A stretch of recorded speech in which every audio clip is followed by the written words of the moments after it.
Authors Press.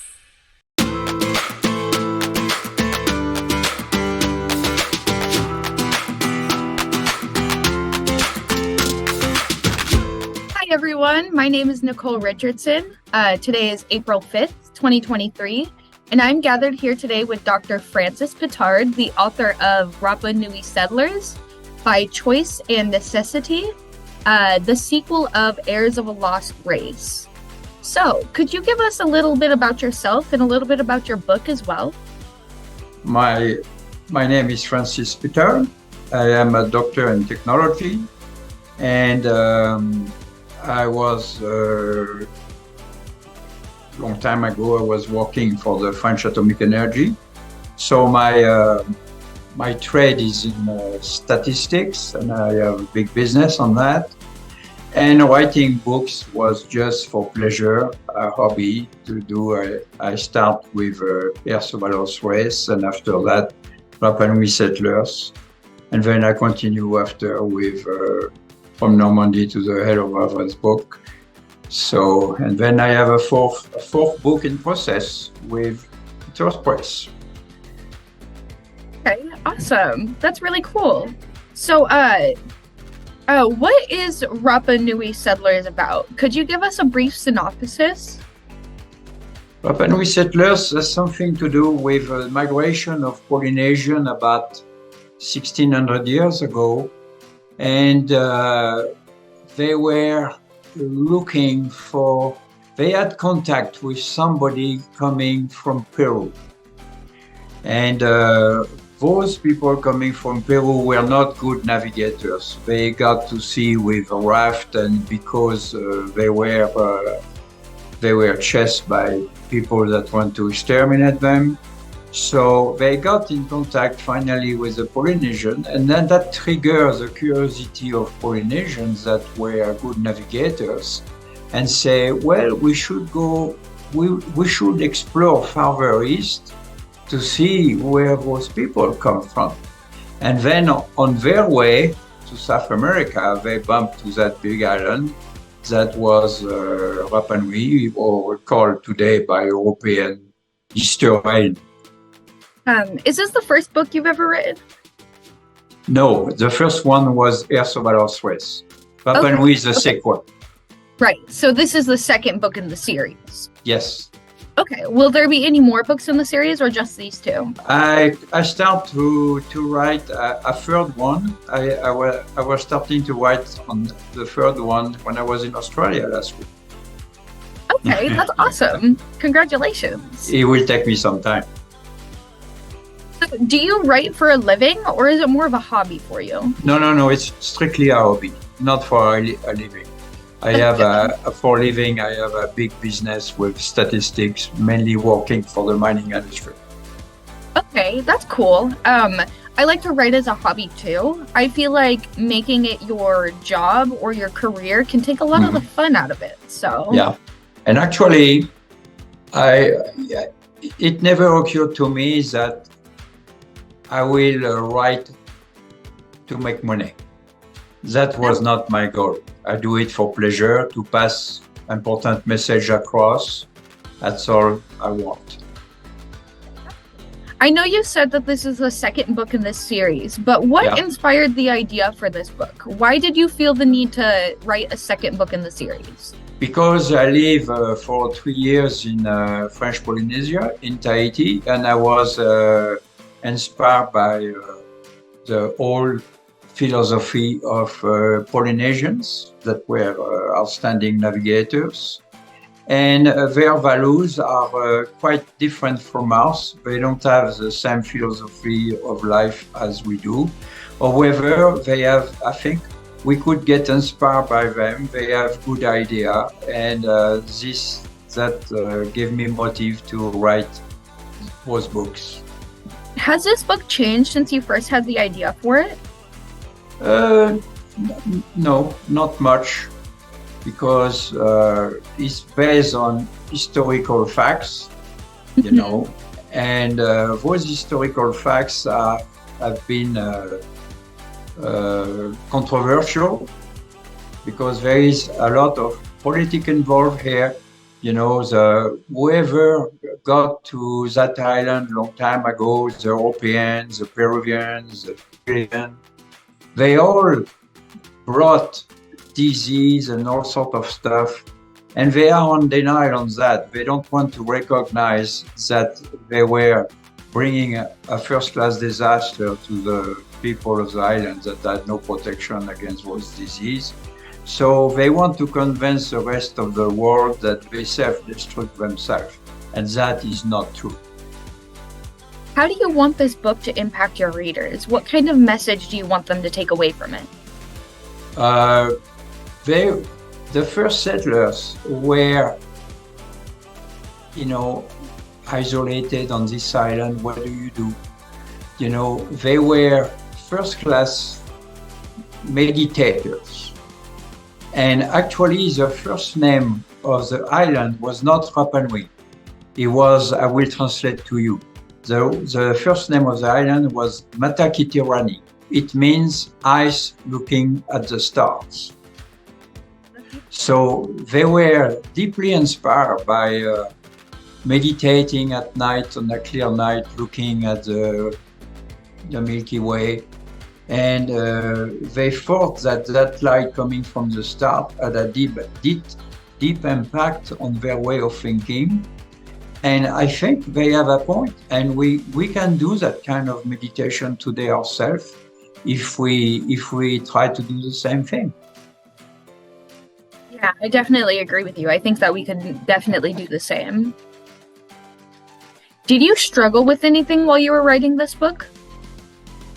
Try to document myself about everything I could find to make sure that what I was saying in the book was in line with historical facts. Okay, that making sure that everything was accurate. a lot of research to involve here. Okay, yeah. I can definitely see that you did a lot of research for this book. Yes. And then after that, the last thing I did is to go on the island myself 3 times with my wife. And we had a wonderful time. We really went. It's a beautiful place to meditate. It's a fascinating place for meditation. It's inspiring. I don't know. There is some magic on that island that is difficult to explain. Okay. Yeah, I can completely understand that. I have only ever traveled outside of America once. I went to the Niagara Falls on the Canada side with my family when I was younger, and I just remember being absolutely in awe. Yeah. So I can only imagine all the really cool stuff you saw there. I will give you a list later on where to go in the South Pacific. Now, I know that you said that this book is based on historical facts, but I also know that there's a little bit of a story to it. Are there any portions of this book, topics, or characters that you connect to on a deeper and more significant level? The same characters that in Earth of Lost West. The main character was Ina of the Valley. She's Polynesian. It's a young woman. And then the other character is Countessy Veracocha coming from Peru. And they met, in Earth of Lost West, we realized they had a beautiful love story. And it's a continuation of this, as they are the first settlers of the island. Okay. If you were to expand on one single topic, which topic would you choose to expand on? In the book, I explain that on this island, a long time ago, probably coming from the first settlers, they brought tablets on wood on which they were writing what they call Rongo Rongo characters.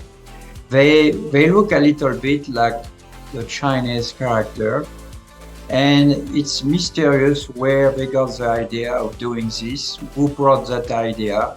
So in my opinion, they had contact with very long time ago. They must have contact with Chinese merchants. Okay, yeah.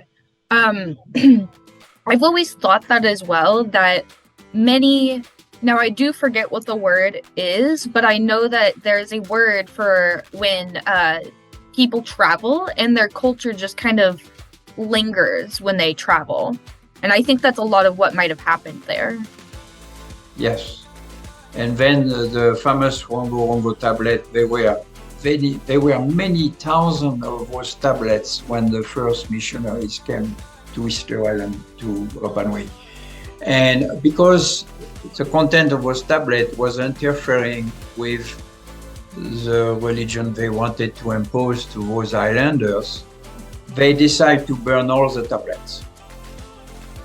And only a dozen escaped that. They are in museum today, and it's the only thing left over. So they destroy a big piece of history here that is very unfortunate.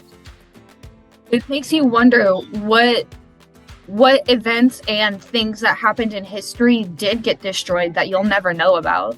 It's right, exactly. So they are the origin of the Rapa Nui people is kind of mysterious. You know, it's not very clear what happened. But so my story, I try to blend people from South America to Polynesian across the Pacific, but we don't know for sure what the truth is. Yeah, I can definitely see that too. Has writing and publishing a book changed the way you see yourself? Yes, writing that book and the one before that, I became more involved with personal meditation. To say, you know, there is something in us, Albert Einstein says that, there is something in each of us that nobody knows what it is. True, yeah. It's food for thought. It is food for thought, right? It makes you think. Makes you wonder, what about me? Yeah. Where do we come from? Yeah. Why is it that we are on this earth now? What difference it makes for the future? It definitely arises a lot of existential crisis kind of questions. Yeah. What is our mission? Why are we here? What is my purpose? What are we going to do? Yes. How did we get to where we are now? Yeah. Yeah, all sorts of questions like that. Where can we purchase this book? Do you have a website? I have a website, but you can purchase it on Amazon, on internet. Go into my name, Francis Pitard Books, and then you get the first publisher, you know. And now you are going to be the second one that is going to do a new publication of it. Okay, that is coming soon. Yeah, I have been working with you on the recent republication of this book as well. So yeah. I know that we're going to feature this at the LA Book Fair. Both your book and this video that we're recording right now will be featured at the LA Book Fair. So I look forward for that. How that'll go. I just got a couple more questions for you before we wrap this up.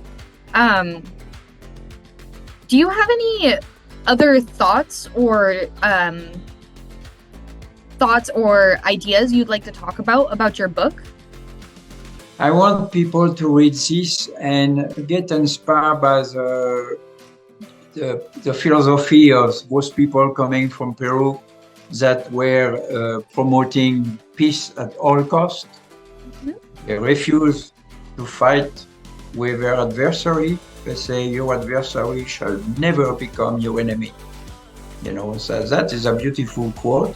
And then the Polynesian coming from the other direction that always say, who you are is irrelevant. Don't worry about who you are. What is important is the person you want to be. That is something we should teach our children. That is, yeah, I definitely agree with you on that. I think so many people are focused on who am I right now, that they don't even think about who am I going to become. Yeah, and that is the point. Let's have a dream for each of us. So have a dream for yourself, and proceed. Try to make it reality. Yeah, it helps you to become a better person. Yeah. And on top of that, I feel like it's important to remember that while it is important to keep in mind who am I going to be, that's not the most important part. The important part is the growth it takes you to get there. Yeah. Yes. How has your experience with Authors Press been so far? Do you have any advice for us that could help us better ourselves in the future? So far, I spent a lot of money with you. So I hope it will bear fruit one of those days when we are going to republish all of those books that may turn the tide around. My relationship has been wonderful with all of you. Okay.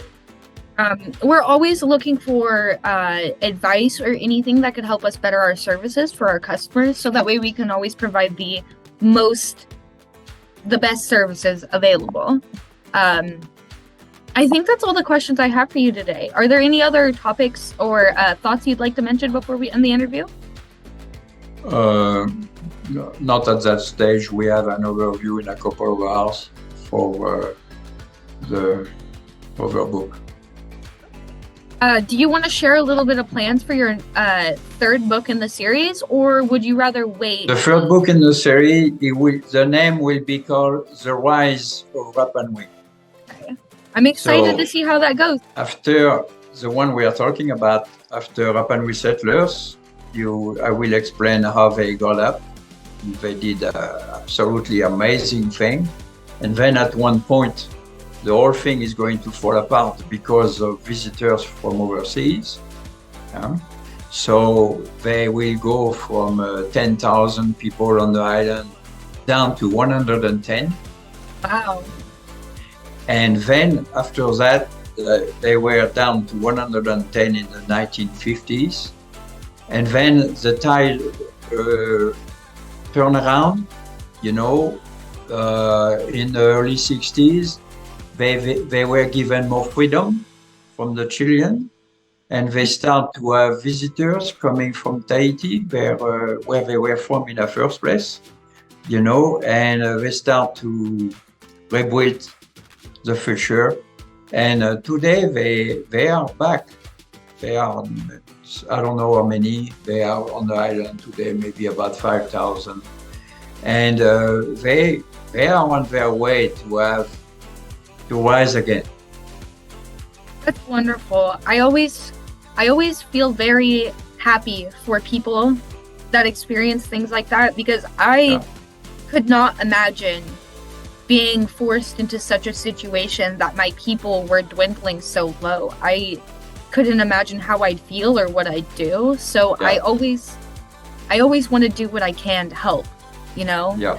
And that is even what if we it's do. just spreading the story. Yeah. Every year at the end of February, at the beginning of February, they had a festival they call Tapati.